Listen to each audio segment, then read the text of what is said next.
Hello students, welcome back to our series of Cracking Cat 2025 through VRC. हम लोग 2023 slot 1 solve कर रहे हैं जिसमें हम आरसी कंप्लीट कर चुके हैं. आज हम लोगों की वीए कंप्लीट करने की बारी है. आज 8 क्वेश्चन सॉल्व करेंगे वीए के और देखेंगे कैट 2023 में कितना इजीली हम लोग, अगर स्लॉट 1 जैसा पेपर आता तो हम कितना इजीली क्वेश्चंस को अटेम्प्ट कर लेते. उससे पहले कुछ again a summary of what we should be looking at and we should keep in our mind while solving VA questions.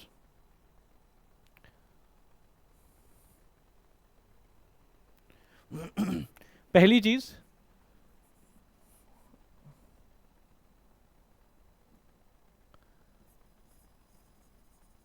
Para jumbles की बात करता हूं. पैरा जंबल में हमारे 4 रूल थे, जिसमें से कि पहला था फर्स्ट सेंटेंस या फिर नॉट फर्स्ट सेंटेंस. उसके बाद था mandatory pairing and then sequencing. ठीक है, इसमें अलग अलग रूल्स थे, जैसे कि नाउन प्रोनाउन का पेयर, ठीक है, और chronological order, correct, and flow of idea. ठीक है, इसके बाद ऑड सेंटेंस आउट की बात कर रहा हूँ, ओएसओ लिख रहा हूँ शॉर्ट में. ऑड सेंटेंस आउट में हमारे पास 2 गोल्डन रूल्स थे. First was theme of each sentence, second was mandatory pairing. क्यों? क्योंकि अगर 2 पेयर्स बन जाएंगे, 2 pairs will leave 1 sentence out. ठीक है, तो ये हो गया. इसके बाद आते हैं हम लोग पैरा कंप्लीशन पे. पैरा कंप्लीशन में हमको अगेन नाउन प्रोनाउन देखना था, करेक्ट. उसके बाद flow of idea and POV cut या फिर पीओवी डिवाइड, जिसके बेसिस पे हम डिसाइड कर लेंगे कि भाई जो सेंटेंस दिया हुआ है वो कौन से ब्लैंक में आएगा. एक और चीज रह गई, that is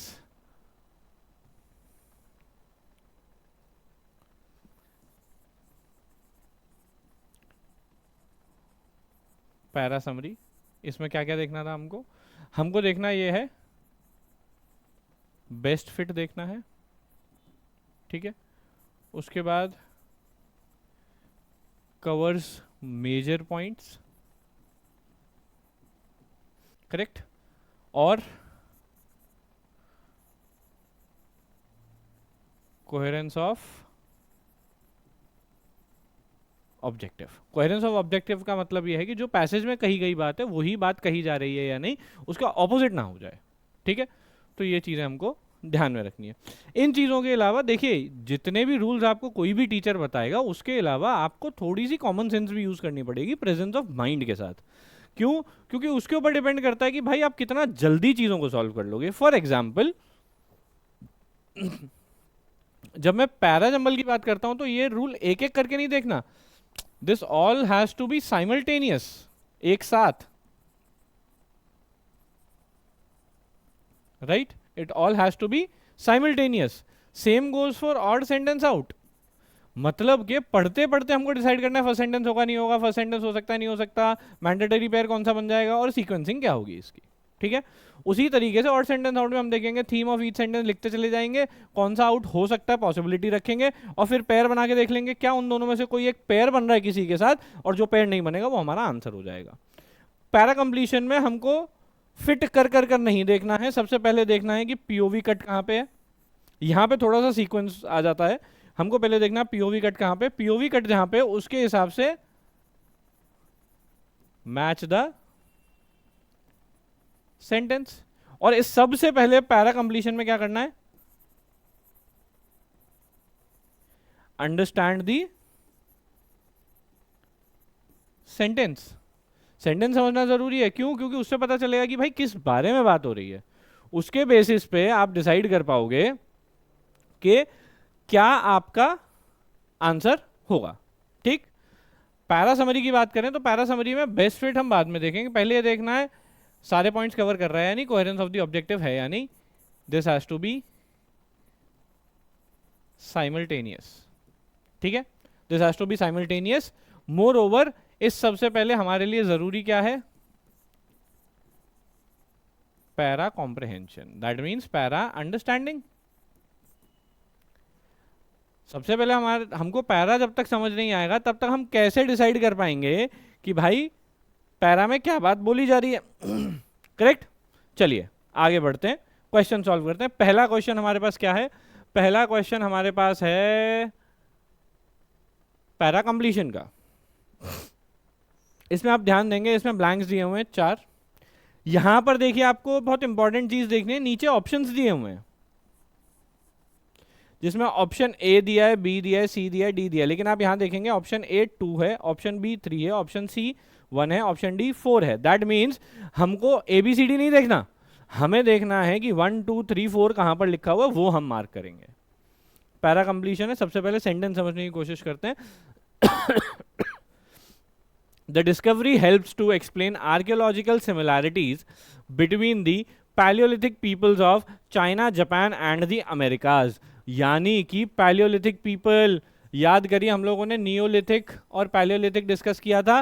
Palaeolithic is before Neolithic, यानी कि जब हम एग्रीकल्चरल सोसाइटी में कन्वर्ट नहीं हुए थे उससे पहले की कहानी है पैलियोलिथिक। उसमें क्या करना है? आर्कियोलॉजिकल सिमिलैरिटीज हैं या नहीं, किसके बीच में? China, Japan and Americas. अब सेंटेंस पढ़, अब पैराग्राफ पढ़ते हैं। Let us see if there is a philosophical cut और point of view cut.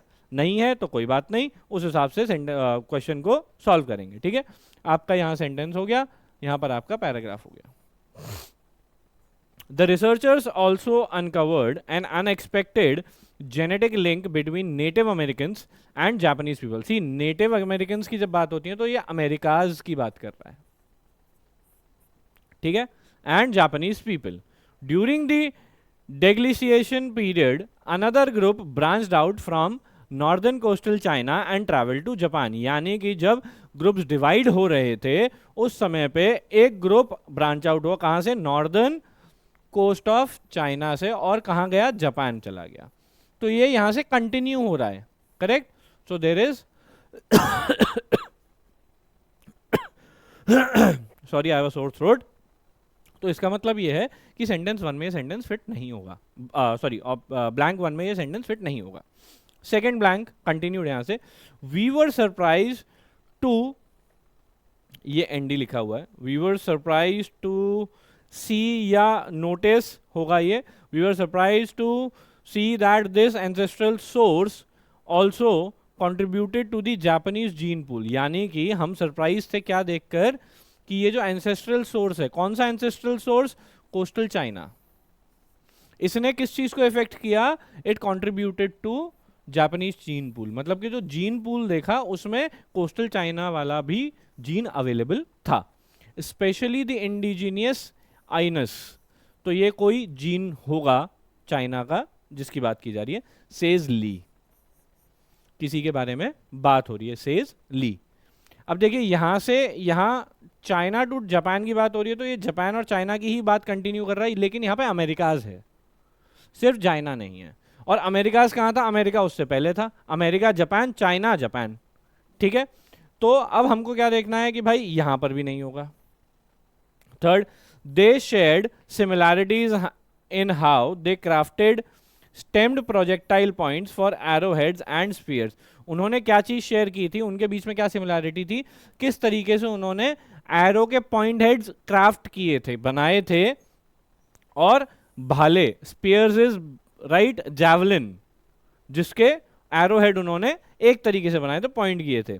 This suggest that Pleistocene connection among the Americas, China and Japan. देखिए यहां क्या बोल रहा है? दिस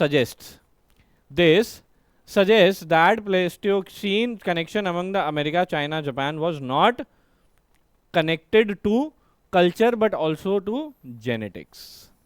ठीक है, तो यहां पर आएगा या यहां पर? लेट अस सी, आगे बढ़ते हैं। से senior author Qing Peng Kong, an evolutionary geneticist at the Chinese Academy of Sciences. अब देखिए हमको ये समझना है, दे शेयर्ड है ना प्रोनाउन, दे। हु शेयर्ड, यहां पर 3 की बात हो रही है। 3 ग्रुप्स कहां मेंशन्ड है?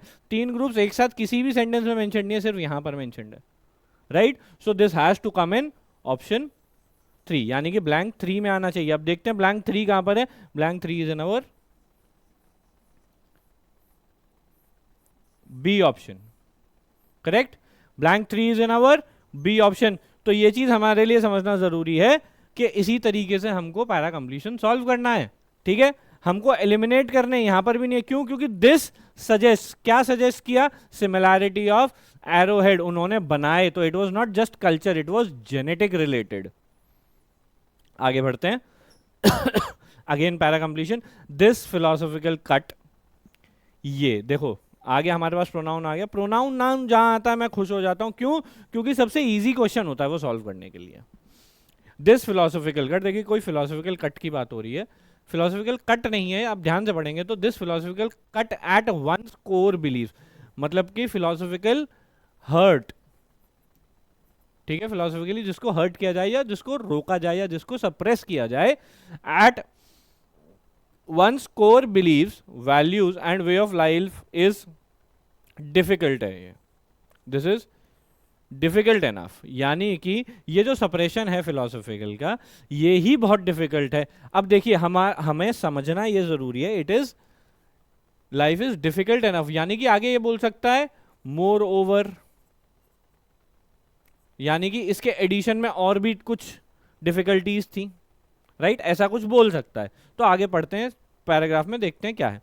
The experience of reading philosophy is often disquieting when reading philosophy the values around which one has heretofore organized, यानी कि पहले उन्होंने पहले क्या ऑर्गेनाइज कर रखा था, organise one's life may come to look provincial, utterly wrong और इवन इविल, यानी कि अभी से पहले जो हम सोचते थे वो ऐसा हो सकता है। जब हम फिलोसॉफिकल चीजें पढ़ते हैं तब क्या होता है कि हमको ऐसा लगता है कि जब हमारी लाइफ जिस चीज के अराउंड ऑर्गेनाइज थी वो प्रोविंशियल हो, मतलब कि एक ही जगह से रिलेटेड था, या फिर वो रॉन्ग था, या फिर वो इविल भी था, ठीक है? दिस शुड बी एप्टली होगा ये, ठीक है?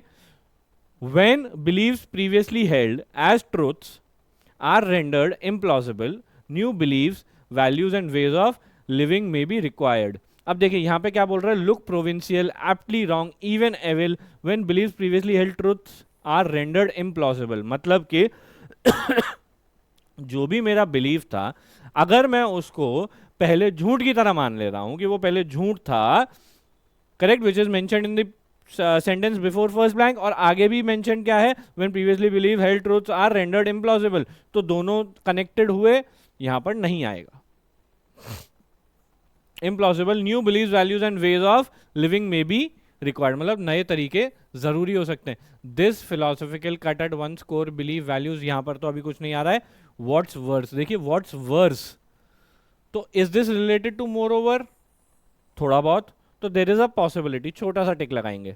क्यों? एक बार फिट करके देखते हैं। When beliefs previously held as truths are rendered implausible, new beliefs, values and ways of living may be required, this philosophical cut at once core beliefs, values and way of living is difficult enough, what's worse, philosophers admonish each other to remain unsuited until such time as a defensible new answer is revealed or constructed, मतलब के उससे बुरी चीज क्या है, philosopher क्या करते हैं, एक दूसरे से लड़ाई करते रहते हैं और जुड़ते, जब मानते नहीं है, कब तक, जब तक कि कोई नई चीज आंसर रिवील ना हो जाए या नया आंसर ना बन जाए जिसको हम डिफेंड कर सकें। तो यहां आ सकता है, पढ़ने में सही लग रहा है, लेकिन आगे कुछ पढ़ के देखते हैं।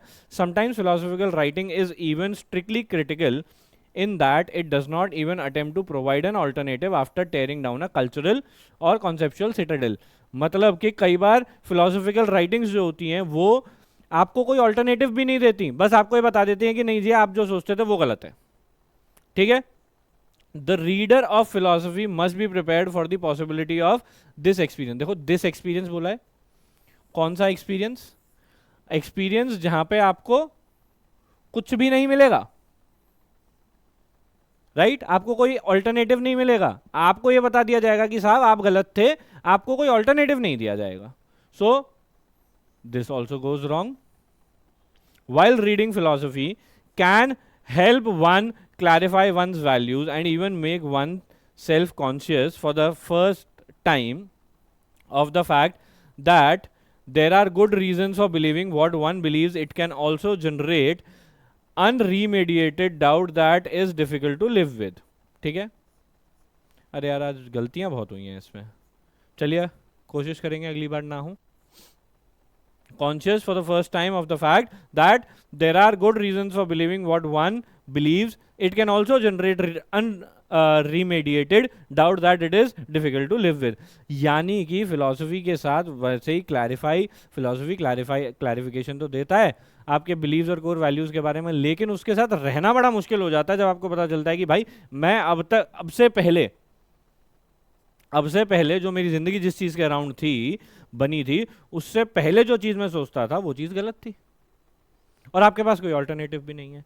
अब अगर मैं इस सेंटेंस को आगे डालूं, this philosophical cut at one's core believe values of life is difficult enough. देखिए क्योंकि डिफिकल्ट एनफ है तो दोबारा मैं उस चीज को रिपीट क्यों करूंगा. It is repetitive in nature.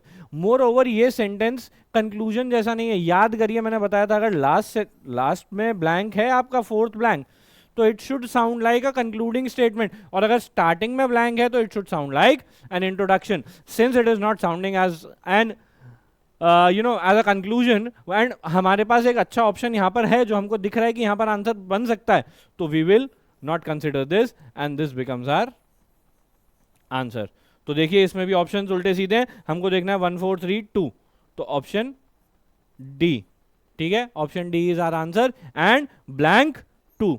तो ये चीज हमको याद रखनी है कि इसी तरीके से हमको आगे बढ़ना है.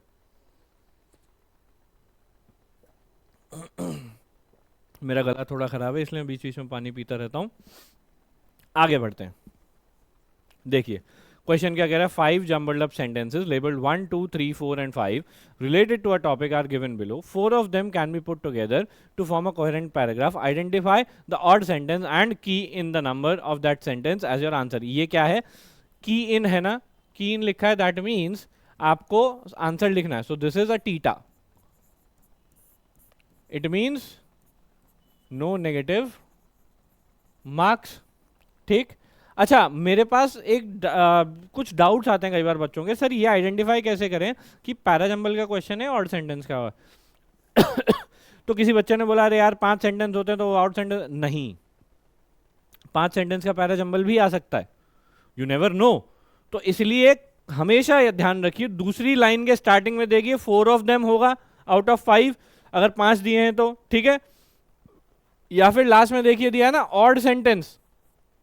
हमको पूरा क्वेश्चन पढ़ने की जरूरत ही नहीं, हमको क्वेश्चन पीछे से पढ़ना है.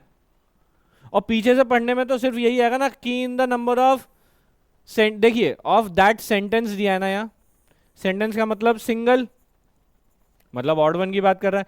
ऑफ दैट सीक्वेंस अगर यहां दिया होता तो that means this is a question of parajumble. पीछे सीधी सी बात थी. इसलिए बोलते हैं हमें अपनी आंखों के साथ साथ अपना दिमाग का भी प्रयोग करना है, वहां पर दिमाग खोलकर रखना है. और उसी तरीके से this this saves time for you, this saves few seconds जो आप पढ़ने में यूज कर सकते हैं. ठीक है, आइए पढ़ के देखते हैं. Having an appreciation for the workings of another person's mind is considered a prerequisite for natural language acquisition, strategic social interaction and ये क्या है, ये देखना पड़ेगा बुक से. strategic social interaction and reflexive thought. यार आज काफी गलतियां. reflexive thought and moral judgment. ठीक है, यानी कि having an appreciation working of दूसरे आदमी के दिमाग से रिलेटेड, वो क्या काम कर रहा है, उसके दिमाग में क्या चल रहा है क्या नहीं चल रहा, वो किस चीज के लिए इंपॉर्टेंट है. लैंग्वेज एक्विजिशन यानी कि अंडरस्टैंडिंग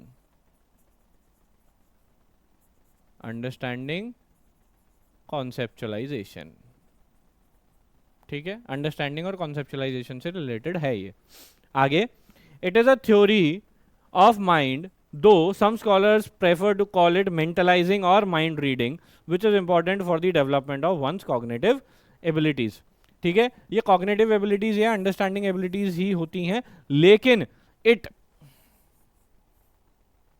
इट बोला है ना, तो इसके पहले नाउन इज इंपॉर्टेंट, ठीक है। नेक्स्ट, दो we must speculate about its evolutionary origin, we do have indications that the capacity evolved sometime in the last few million years. capacity की बात हुई है तो इससे relate हो रहा है, correct? This capacity develops from early beginnings in the first year of life to the adult's fast and often effortless understanding of others' thoughts, feelings and intentions. देखिए social interaction, reflexive thought और moral judgment की बात कर रहा है, और capacity की बात हुई है तो this is related to this and again related to the first. Second अभी हम relate नहीं कर पाए हैं. Often, one of the most fascinating human capacities is the ability to perceive and interpret other people's behavior in terms of their mental states, but it is not related to, it is a theory of mind. theory of mind की theory जैसा तो कुछ नहीं है ना, ये तो human capacity की बात कर रहा है, और capacity के बारे में हमारे पास 4 statements already हैं, और अगर हम इसका order बनाना चाहेंगे तो order क्या बनेगा, देखिए 5 से start हो जाएगा. one of the fascinating human capacities is the ability to perceive, ठीक है. उसके बाद दिया है this capacity develops, this capacity है तो प्रोनाउन हो गया 5-4. This capacity develops from early beginnings to first year of this, ठीक है.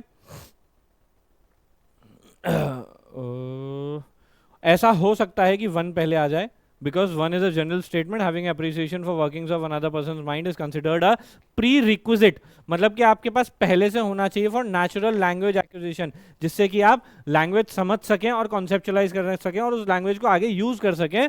एंड स्ट्रैटेजिक सोशल इंटरेक्शन, उसी हिसाब से आप सोशली इंटरेक्ट कर पाए. रिफ्लेक्सिव थॉट, सामने वाला जो सोच रहा है उस हिसाब से फिर हमें तुरंत जवाब भी देना होता है. एंड मॉरल जजमेंट, हम मॉरलिटी के साथ जज कर पाए. सो 1, 5, 4, 3 should be the order and 2 is our odd sentence out. आगे बढ़ते हैं, right? Again हमारे पास odd sentence out ही है.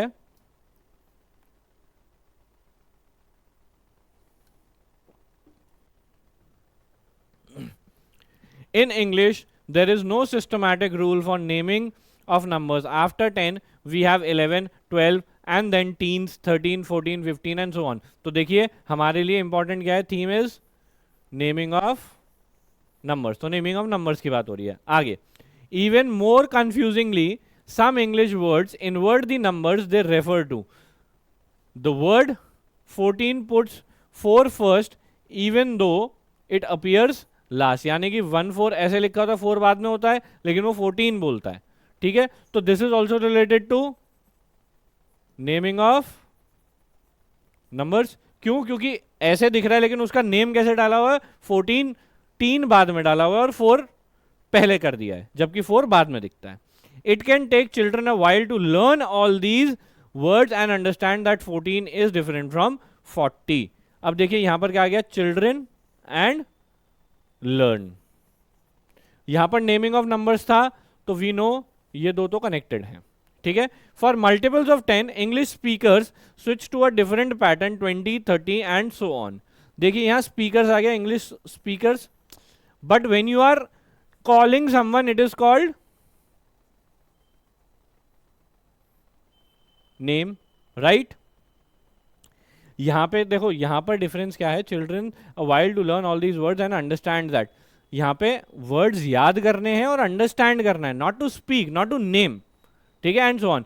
If you did not know the word for 11 that means you did not know the name. अगर आपको मेरा नाम नहीं पता है कि मेरा नाम तरुण कुमार है तो आप मेरे को कैसे समझेंगे, कैसे पहचानेंगे, कैसे बुलाएंगे, राइट. अगर आपने ओए बोला तो हो सकता है मैं ग्रुप में खड़ा हूं तो सब लोग मुड़कर देखेंगे. If you want a specific person you need to know the name of that person.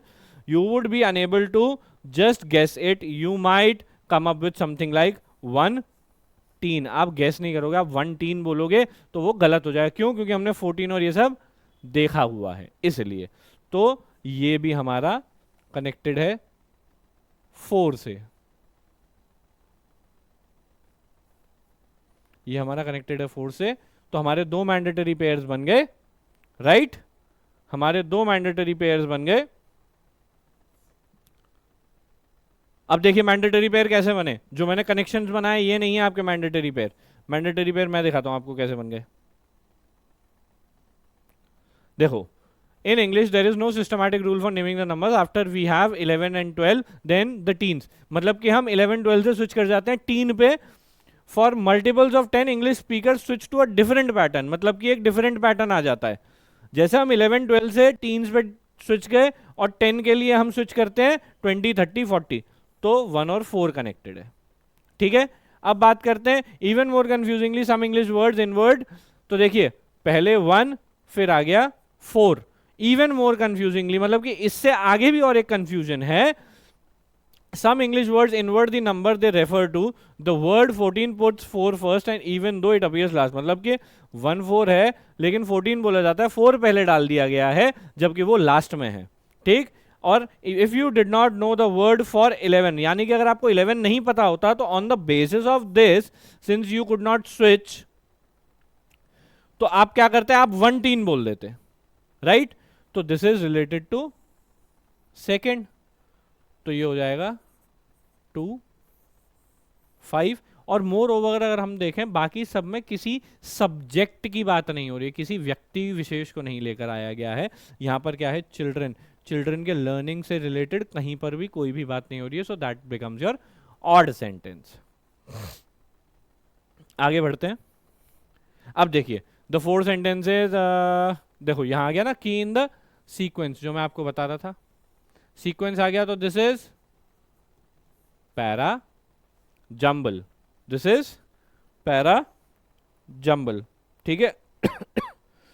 देखते हैं what precisely are the unusual elements that make a particular case so attractive to a certain kind of audience.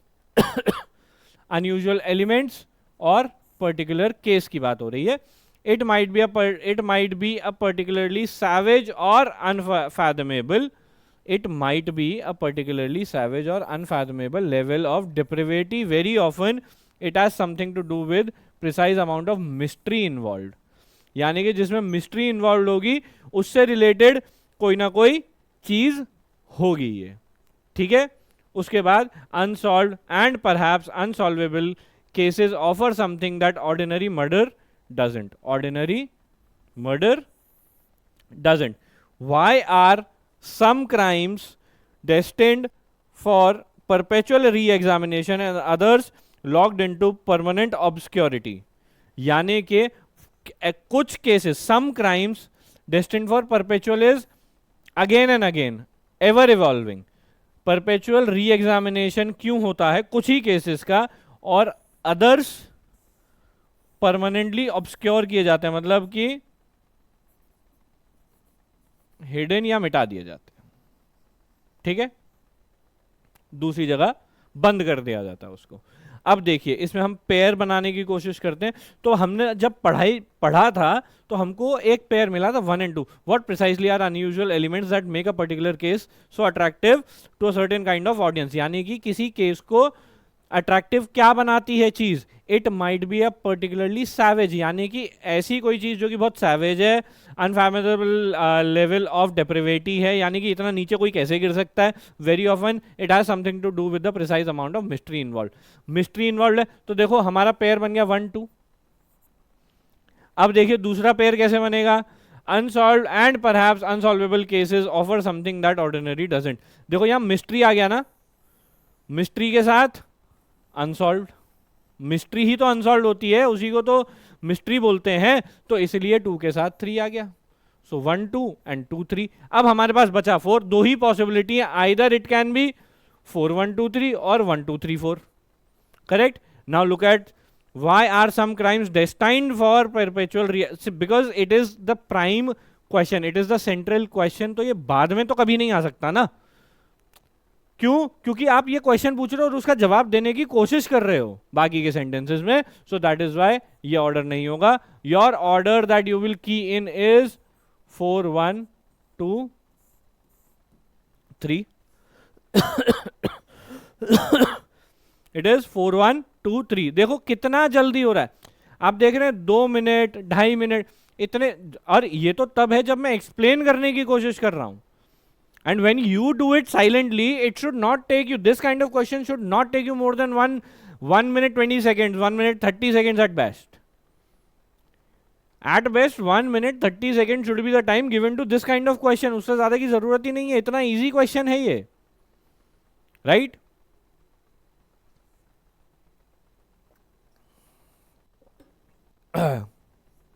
आगे बढ़ते हैं. आहा, ये भी हमारा देखो सीक्वेंस है, तो दिस इज ऑल्सो पैराजम्बल. अच्छा, ये कभी नहीं सोचना है कि 2 ऑड सेंटेंस आ गए थे तो 2 पैराजम्बल आ जाएंगे. नो, यू नेवर नो कि क्या है क्या नहीं है. ठीक है, पहला सेंटेंस पढ़ते हैं. Algorithms hosted on the internet are accessed by many, so biases in AI models have resulted in much larger impact, adversely affecting far larger groups of people. अब देखो, एल्गोरिदम होस्टेड ऑन इंटरनेट किसके पास? Are access by many. तो biases in AI models, AI model में जो bias है वो कहाँ जाता है? It has resulted in much larger impact, उसका इम्पैक्ट और ज्यादा बढ़ जाता है. Adversely, poorly, negatively affecting far larger groups of people, यानी कि और बड़े ग्रुप को नेगेटिवली इफेक्ट करता है. नाउ दो एल्गोरिदमिक बायस, देखो एल्गोरिदम की बात है, एल्गोरिदमिक बायस आ गया. Is the popular term. The foundation of such bias is not in the algorithms but in the data. Algorithms are not biased, data is, as algorithms are merely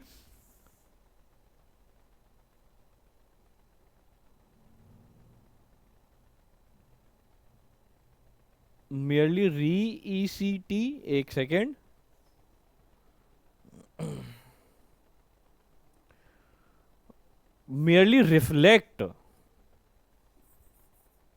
merely reflect persistent patterns that are present in training data, right?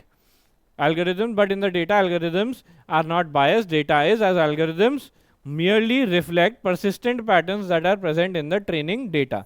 तो देखो पहले क्या बात की, algorithm का effect क्या हो सकता है एआई की वजह से, राइट? तो क्यों? क्योंकि वो और लोगों तक पहुंचता है. दो algorithmic bias is a the popular term.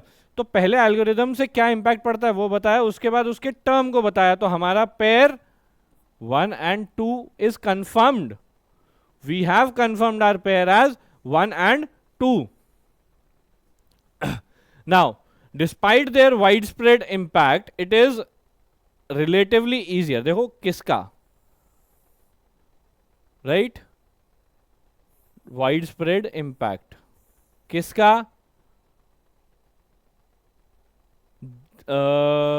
देखते हैं आगे.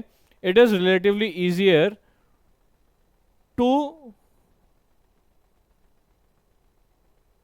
Cross AI biases than human generated biases, as it is simpler to identify the former than to try to make people unlearn behaviors learned over generation. यानी कि हम AI बायस को फिर भी हटा सकते हैं, लेकिन हम ह्यूमन बायस को नहीं हटा सकते, because it is learned behaviour over generation. हमको बहुत समय से बताया गया दिस इज फिक्स, ठीक है, this is fix AI biases. तो हम एआई के बायस को फिक्स कर सकते हैं, लेकिन ह्यूमन बायस को फिक्स करना इतना आसान नहीं है. व्हाई?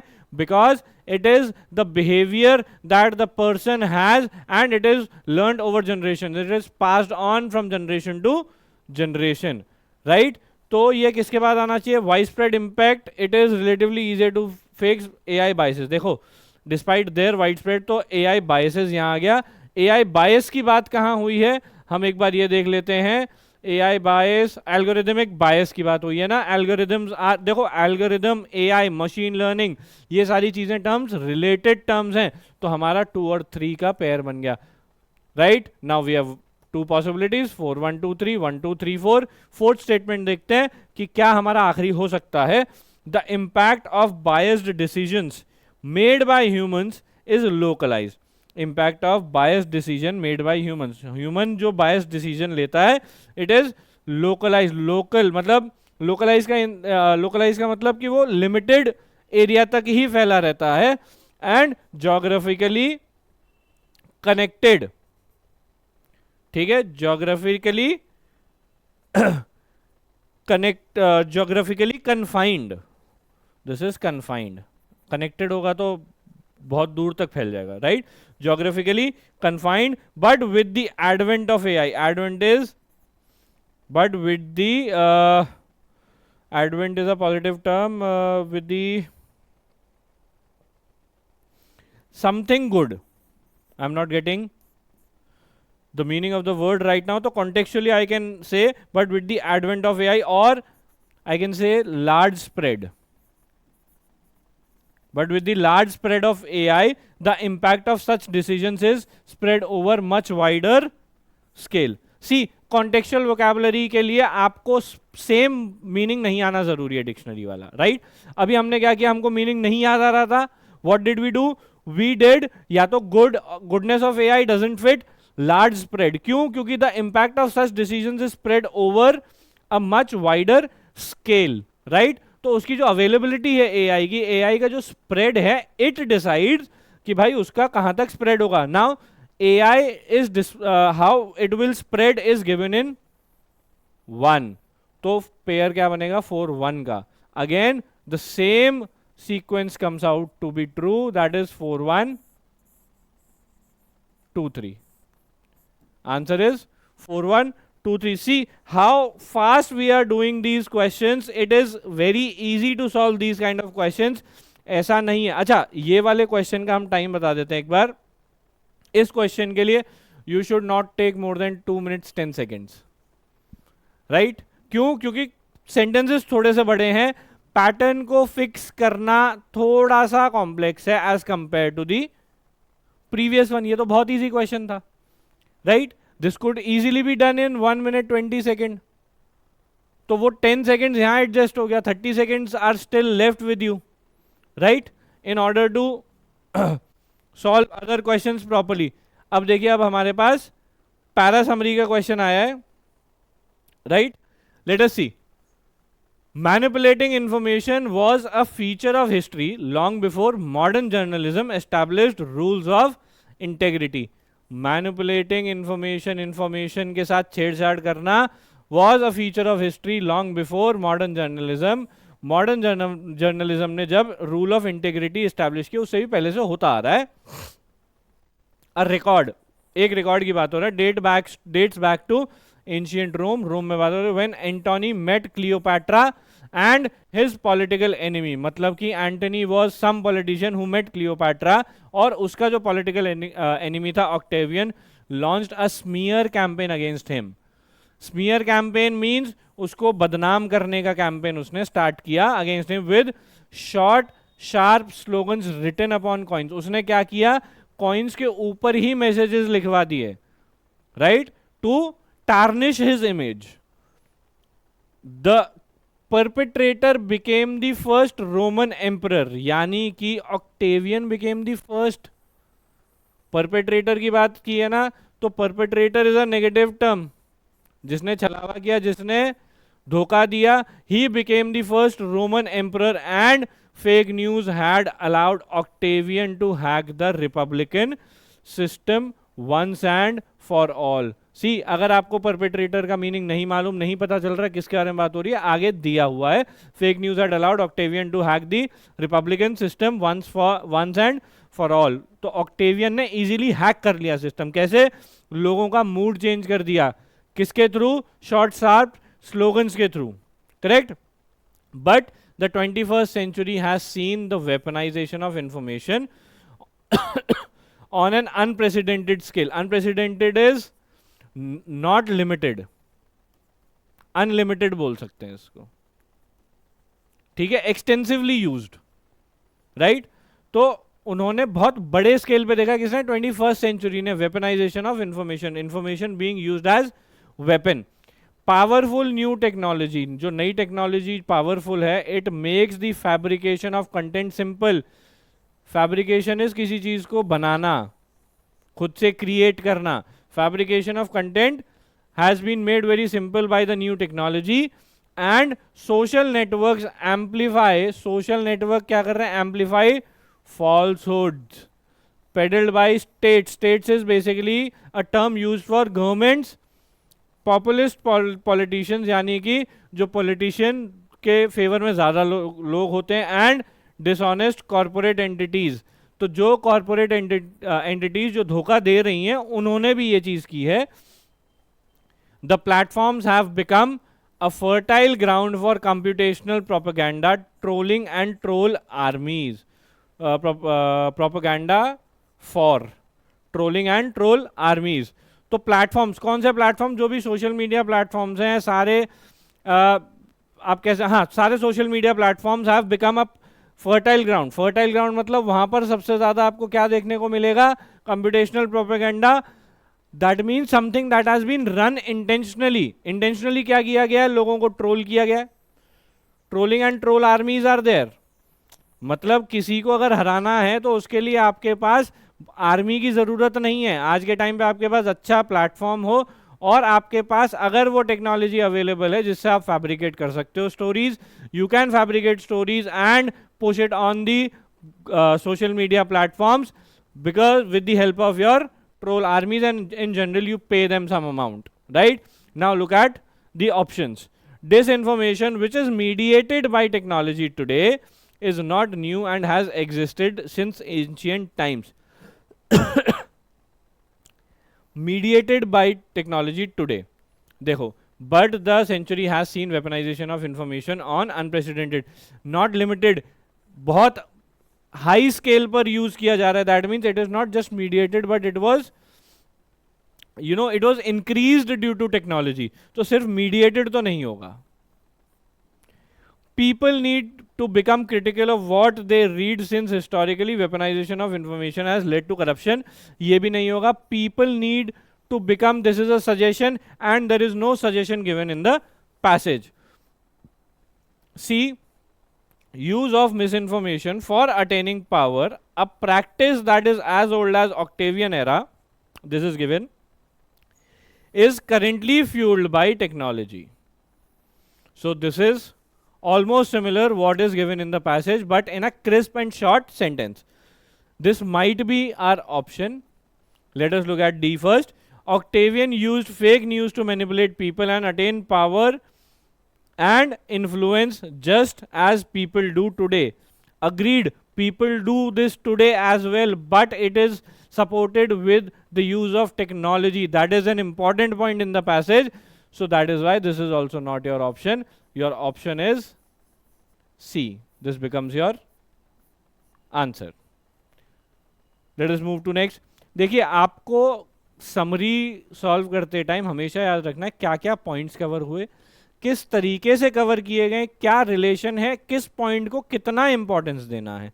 फॉर एग्जाम्पल, यहां पर इस डिवाइड के बाद, देखिए मैं एक लंबी सी लाइन खींच रहा हूं, इस डिवाइड के बाद यहां एरो भी बना रहा हूं, इस डिवाइड के बाद सिर्फ और सिर्फ टेक्नोलॉजी की ही बात की गई है, using misinformation but through technology, इस चीज की बात की गई है। तो technology is an important aspect of that passage, you need to remember. तो उस पैराग्राफ के लिए जब टेक्नोलॉजी इंपॉर्टेंट है तो हम कौन होते हैं टेक्नोलॉजी हटाने वाले। यहां पर सब कुछ सही है बस, but because technology was not there so we can not use that option as our answer. Let us read the last question for today. Colonialism is not a modern phenomena. World history is full of examples of one society gradually expanding by incorporating adjacent territory and settling its people on newly conquered territory.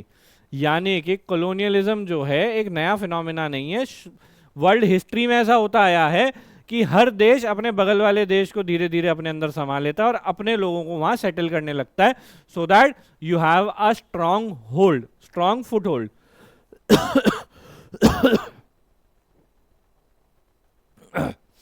In the 16th century, colonialism changed decisively because of the technological developments in navigation that began to connect more remote parts of the world. Now we need to focus. 16th century, colonialism changed decisively. Colonialism change हुआ क्यों? Technological developments in navigation, जिसकी वजह से क्या हुआ? Connect more remote parts of the world. This is an important line in this paragraph. The modern European colonial project emerged when it became possible to move large numbers of people across the ocean and to maintain political control in spite of geographical dispersion. Dispersion is spread. उनको मालूम था कि geographically possible नहीं है दूसरी जगह पहुंच पाना, और जब हो गया, टेक्नोलॉजी ऐसी आ गई उस टाइम पे, and they were able to move large number of people in a single go through sea, तब उनका colonial project start हुआ. Right? The term colonialism is used to describe the process of European settlement, violent dispossession and political domination over the rest of the world, including Americas, Australia and parts of Africa and Asia. Colonialism का impact किन किन countries के ऊपर आया? Americas, that is the whole American continent, Australia and the parts of Africa and Asia, which was related with dispossession and political domination in those countries, right? तो वो European settlement की बात कर रहा है. आगे देखते हैं options. Option A, as a result of developments in navigation technology, European colonialism led to the displacement of indigenous population and global political changes in the 16th century, right? तो ये क्या ये हमारा आंसर हो सकता है? उसमें क्या बोल रहा है? Displacement of indigenous population. So is there anywhere given displacement of indigenous population? It is not given. It is given कि उन्होंने अपने लोग दूसरी जगह सेटल किए थे, right? So this becomes wrong. Second, colonialism conceptualized in the 16th century allowed colonizers to expand their territories, establish settlements and exercise political power. Given everything is right, but no navigation and technology is given, right? Because it is an important part. Third, technological advancements in navigation in the 16th century transformed colonialism, enabling Europeans to establish settlements and exert political dominance over distant regions. This sounds something similar. दोबारा पढ़ते हैं. Technological advancements जो हुए किसमें? Navigation में 16th century में. उसने क्या किया? कॉलोनियलिज्म ट्रांसफॉर्म कर दिया. Why? It enabled Europeans to establish settlements and exert political dominance over distant regions. तो जो डिस्टेंट रीजन्स से जो डिस्पर्शन की बात की, जोग्राफिकल डिस्पर्शन, उसके अलावा उसके होते हुए भी उन्होंने अपनी पॉलिटिकल डोमिनेशन दूसरी जगह तक रखी. डी. तो ये हमारा आंसर हो सकता है. अच्छा, एक चीज याद रखिए, पैरा समरी में हमको हमेशा सारे ऑप्शंस पढ़ने हैं. It may happen that another the last option is a better option than the first one that you have decided as your answer. D. colonialism surged in the 16th century due to advancements in navigation, enabling British settlements abroad and global dominance. देखिए ये बिल्कुल सही लगेगा हर किसी को, and everyone might take this as well answer, because हम लोग generally colonialism को किससे, colonial rule को किससे रिलेट करते हैं? It is related to British. लेकिन हमको याद ये रखना है कि Britain was part of Europe before Brexit. तो वो यूरोपियन कॉन्टिनेंट की ही बात हो रही है, और पूरे पैसेज में कहीं पे भी इट इज नॉट मेंशन्ड कि ब्रिटिश या ब्रिटेन की बात नहीं हुई है, राइट? तो याद रखिए, जो चीज पैसेज में मेंशन्ड है वही में रखेंगे, जो चीज पैसेज में मेंशन्ड नहीं है हम नहीं रखेंगे. तो this goes only because of a single word, that is British settlements. So your answer is C. देखिए समरी क्वेश्चंस को सॉल्व करने के लिए थोड़ा सा टाइम ज़्यादा लगता है as compare to other questions, but पढ़ेंगे, ध्यान से फोकस करके पढ़ेंगे, इजीली हो जाएगा। कोई बहुत बड़ी चीज़ नहीं है, आराम से सॉल्व किया जा सकता है, कोई समस्या वाली बात नहीं है, राइट। दूसरी चीज़ आपको हमेशा याद रखना है, इंग्लिश पढ़ते हुए you don't have to assume anything till the time question is asking you to assume, right. Question जब अजम्पशन बेस्ड क्वेश्चन पूछे तो अज्यूम करिए, otherwise you don't have to assume anything, because जो पैसेज में दिया है, जो भी पैराग्राफ में दिया है, आपको उसी इंफॉर्मेशन के अकॉर्डिंग चलना है, उसके अलावा आपको कोई भी दूसरी इंफॉर्मेशन नहीं कंसिडर करनी है, ठीक है। तो आपको you have to have focus on the information that is given in the passage and then only work according to that. एक बार इसके मार्क्स का भी डिस्कस कर लेते हैं, जैसे हम लोगों ने डिस्कस किया था आरसी में। आरसी में वी हैड डिस्कस्ड कि भाई 12 से 14 सवाल अटेम्प्ट, देखिए मैं यहाँ पे ए लिख रहा हूँ, दैट इज अटेम्प्ट, यहाँ करेक्ट लिख रहा हूँ और यहाँ रॉन्ग लिख रहा हूँ, ठीक है। 12 से 14 अटेम्प्ट कर रहे थे हम लोग और 10 से 12 क्वेश्चंस करेक्ट कर रहे थे, राइट। तो 2 क्वेश्चंस रॉन्ग कर रहे थे, दिस वाज आरसी। अगर मैं वीए की बात करूं तो वीए में ऑल क्वेश्चंस वर अटेम्प्टेबल, ऐसा नहीं है कि कोई क्वेश्चन ऐसा था कि जिसको अटेम्प्ट नहीं कर सकते थे। देखिए 4 क्वेश्चन तो आपके टीटा थे, 4 तो टीटा थे ना, तो वो तो अटेम्प्ट करने ही करने हैं, छोड़ोगे तो भी 0, गलत हुआ तो भी 0, और लेकिन सही हो गया तो 3 मार्क्स।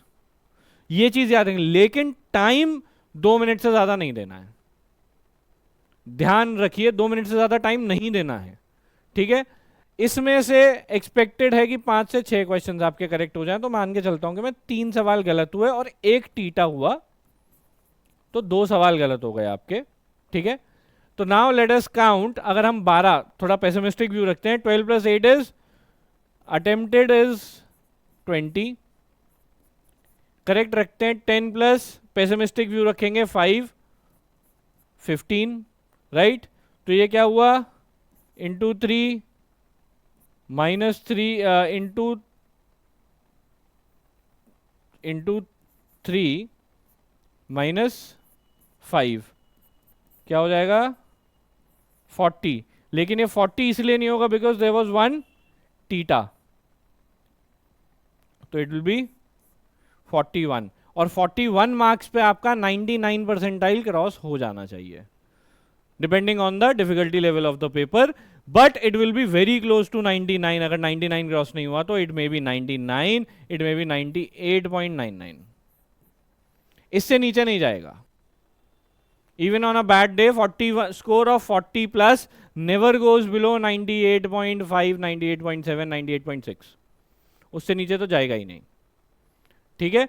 तो ये स्कोर बन सकता था किसका, 2023 कैट स्लॉट 1 VARC। अगर हम ये स्कोर बना लेते 40 नंबर, तो बाकी के सेक्शंस में आपको सिर्फ 50 नंबर बनाने की जरूरत थी, that is 25 each, 8 questions in each section, उससे ज्यादा की जरूरत ही नहीं थी, right. So remember this trick. Trick क्या है, this is common logic that we are using, right. Common logic से काम करना है, बाकी चीजें नहीं सोचनी है, आंखों के साथ साथ दिमाग खोलकर काम करें, प्रिपेयर करते रहें। There are not many days left, right. मुश्किल से 45 दिन बचे हैं, उनको ढंग से यूटिलाइज करें, and keep watching videos to understand how you can prepare in a better manner. Okay, thank you so much.